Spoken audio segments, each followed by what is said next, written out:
Selamat malam, jemaat yang saya kasihi dalam nama Tuhan Yesus Kristus. Malam hari ini kita akan mendengarkan renungan firman Tuhan yang akan saya sampaikan kepada kita semua. Namun, sebelumnya kita akan tundukkan kepala dan kita mau berdoa. Bapa di surga, terima kasih buat kebaikan-Mu, terima kasih buat kasih-Mu, kemurahan, dan berkat-Mu dalam kehidupan kami. Sepanjang hari sudah kami lakukan segala tugas aktivitas kami, dan saatnya kami kembali datang untuk mendengarkan firman-Mu. Mari Tuhan, urapan-Mu atas hamba-Mu, bahkan kami semua yang ada malam hari ini. Biarlah firman-Mu tidak lalu begitu saja, namun benar-benar tertanam dalam tanah hati kami, bertumbuh dan berbuah bagi kemuliaan kebesaran nama-Mu Tuhan. Terima kasih Bapa, terpujilah nama-Mu, kami akan duduk mendengarkan firman-Mu di dalam nama Tuhan Yesus Kristus. Haleluya, amin. Puji Tuhan, saudara yang saya kasihi dalam nama Tuhan Yesus Kristus. Hari ini kita telah melakukan segala tugas aktivitas kita sepanjang hari ini, dan kita sudah merasakan nikmati pertolongan dan berkat Tuhan. Amin. Mari kita akan mendengarkan renungan firman Tuhan pada malam hari ini. Saya akan memberi judul Janji Tuhan Pasti. Saya membaca di dalam Mazmur pasal 18 ayat 31. Ayat itu berkata, "Adapun Allah jalannya sempurna, janji Tuhan adalah murni." Kalau kita membaca dalam Alkitab, ada begitu banyak sekali janji Tuhan yang ditunjukkan kepada umatnya atau kepada orang percaya. Artinya begini, setiap anak Tuhan atau setiap orang percaya bisa mengalami dan menikmati janji Tuhan setiap hari. Bukan hanya waktu-waktu tertentu saja, tidak. Sebab apa? Saya membaca dalam Peratapan pasal 3 ayat 22 sampai 23 dikatakan demikian. Tak berkesudahan kasih setia Tuhan, tak habis-habisnya rahmat-Nya, selalu baru tiap pagi, besar kesetiaan-Mu. Makanya saya katakan rugi besar bila kita sudah mengikut Tuhan selama bertahun-tahun, tetapi tidak mengerti janji-janji Tuhan yang disediakan bagi kita. Untuk itu, saya akan memberikan beberapa hal mengenai janji Tuhan yang harus kita ketahui. Yang pertama, yang saya pelajari, yang saya baca, bahwa janji Tuhan itu janji yang murni. Pemazmur berkata di dalam Mazmur pasal 12 ayat yang ke-7, dikatakan janji Tuhan adalah janji yang murni, bagaikan perak yang teruji 7 kali dimurnikan dalam dapur peleburan di tanah. Nah, saya katakan bahwa jika kita memahami bahwa janji Tuhan adalah janji yang pasti, janji yang murni, maka seharusnya kita akan menjalani hari-hari kita dengan penuh ucapan syukur. Karena janji Tuhan itu pasti. Kita tidak akan menjadi orang Kristen yang mudah kecewa. Menjadi orang Kristen atau anak Tuhan, orang percaya yang mudah putus asa. Apalagi kita sampai memberontak, marah kepada Tuhan ketika janji-janji Tuhan atau janji tersebut belum tergenapi dalam hidup kita. Sebab saya katakan begini, di dalam 2 Korintus pasal 5 ayat 7, Paulus katakan, hidup kami ini adalah hidup karena percaya, bukan karena melihat. Kita percaya bahwa Tuhan membuat segala sesuatu indah pada waktunya. Dan pasti mengenai janji-janjinya akan ditepati tepat pada waktunya Tuhan. Tidak akan pernah terlambat ataupun terlalu cepat. Firman Tuhan katakan waktunya Tuhan tidak cepat, tidak terlambat, dan tidak terlalu cepat. Sebab kenapa? Dia mempunyai waktu yang terbaik untuk kita sebagai orang percaya.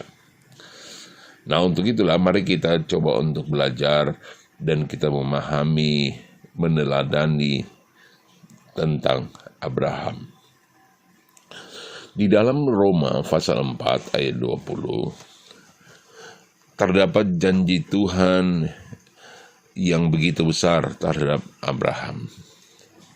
Kalau kita membaca di dalam Roma pasal 4 ayat 20 dikatakan begini, tetapi terhadap janji Allah ia tidak bimbang karena ketidakpercayaan, mana ia diperkuat dalam imannya dan ia memuliakan Allah.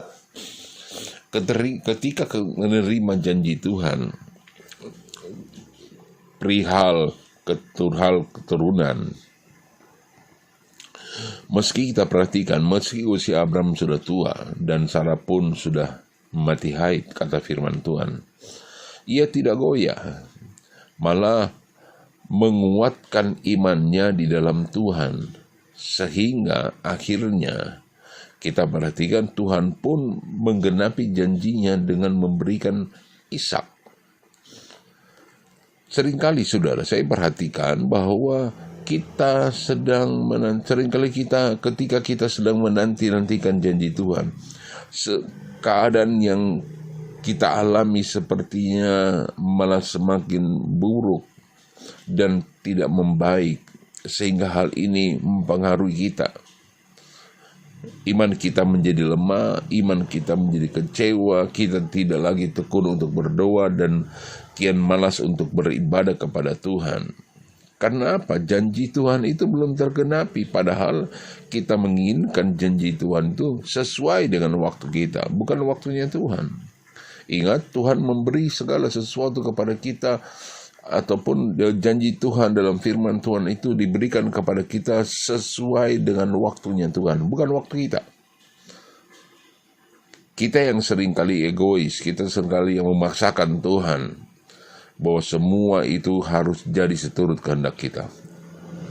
Ada kalanya Tuhan mengizinkan masalah terjadi sebagai bagian dan proses untuk menguji kualitas iman kita. Ini satu hal yang Tuhan buat, menguji ketekunan kita, menguji kesetiaan kita, menguji kesabaran kita, dan kita coba untuk bertahan.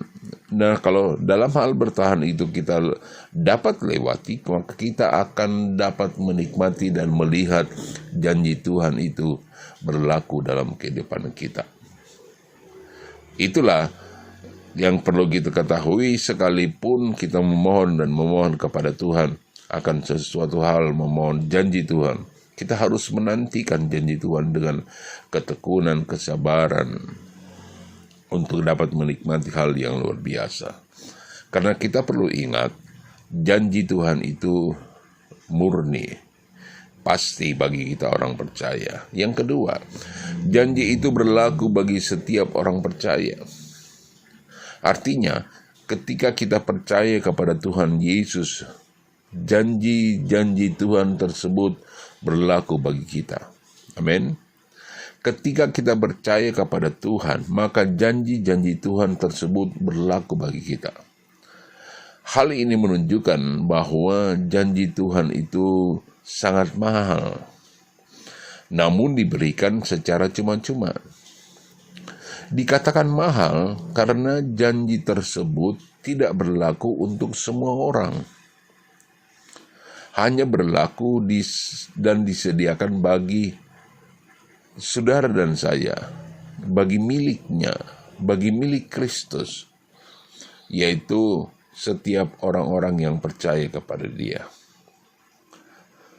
Dikatakan cuma-cuma karena barang siapa yang mau bertobat dan menerima Yesus sebagai Tuhan dan Juru Selamat, maka janji-janji Tuhan itu berlaku dan diberikan pula kepada orang tersebut secara cuma-cuma. Ingat, saya ingin katakan bahwa seberat apapun ujiannya dan tantangan yang kita alami, tak akan mengubah, tidak akan menggoyahkan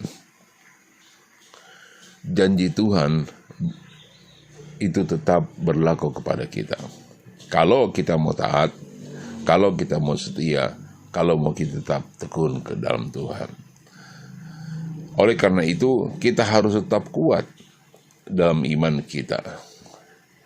Untuk kita mengalami janji Tuhan dalam hidup ini, ada syarat yang harus kita lakukan.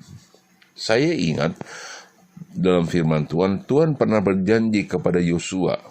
Dalam Yosua pasal yang pertama, ayat yang ketiga. Dikatakan, setiap tempat yang akan diinjak oleh telapak kakimu, kuberikan kepadamu, seperti yang telah kujanjikan kepada Musa. Yosua pasal pertama ayat 3 mengatakan itu. Tetapi ada syaratnya. Di dalam ayat 7 dan 8 dikatakan bahwa bertindaklah hati-hati sesuai dengan seluruh hukum yang telah diperintahkan kepadamu oleh hambaku Musa. Jangan menyimpang ke kanan atau ke kiri. Janganlah engkau lupa memperkatakan kitab Taurat ini, tetapi renungkanlah itu siang dan malam. Roma pasal 1 ayat yang ke-7 dan 8 mengatakan itu. Nah, hal ini berlaku juga. Janji Tuhan ini berlaku juga kepada kita. Ketika Tuhan berjanji, ada syaratnya, yaitu kita harus tinggal dalam kebenaran firman-Nya. Kita baca di dalam Injil Yohanes pasalnya yang ke-15. Injil Yohanes pasal 15 ayat 7 dikatakan begini. Jikalau kamu tinggal di dalam aku dan firman-Ku tinggal di dalam kamu, mintalah apa saja yang kamu kehendaki dan kamu akan menerimanya. Waktu Tuhan katakan hal ini, perhatikan, ada syarat yang Tuhan kasih kepada kita. Tuhan dapat berikan apa yang kita minta, namun firman-Nya tinggal dalam kehidupan kita dan kita tinggal di dalam Tuhan. Artinya apa? Kita harus taat melakukan firman. Jangan hanya menuntut dari Tuhan, tetapi lakukan firman. Dan itu merupakan satu kewajiban dalam setiap kehidupan kita, untuk kita menikmati janji Tuhan dalam hidup ini. Puji Tuhan, jangan hanya kita menuntut kepada Tuhan, tetapi lakukanlah juga kewajiban kita. Ibrani pasal 10 ayat 36 berkata begini, sebab kamu memerlukan ketekunan, supaya sesudah kamu melakukan kehendak Allah, kamu memperoleh apa yang dijanjikan itu. Amin. Saya ulangi, dikatakan Ibrani 10 ayat 36, sebab kamu memerlukan ketekunan, supaya sesudah kamu melakukan kehendak Allah, kamu memperoleh apa yang dijanjikan itu.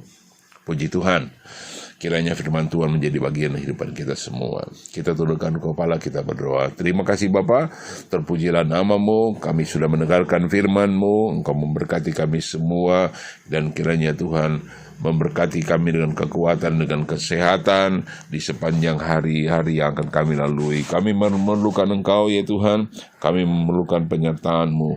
Biarlah janji-janji-Mu menjadi bagian dalam kehidupan kami sebagai orang yang percaya kepada-Mu Tuhan.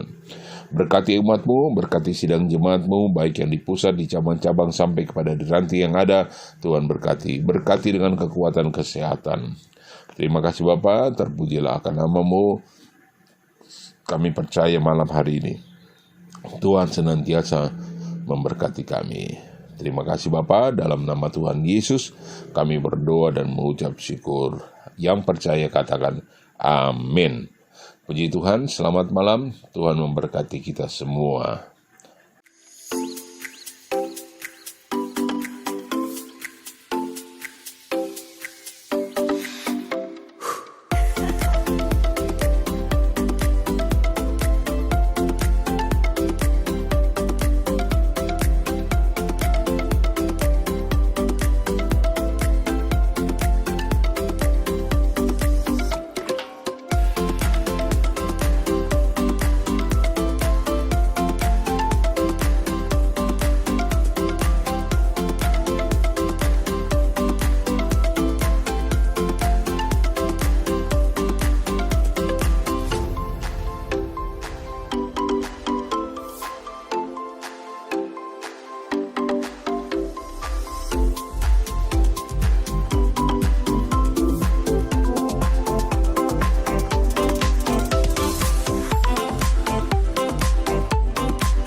Gerejaku adalah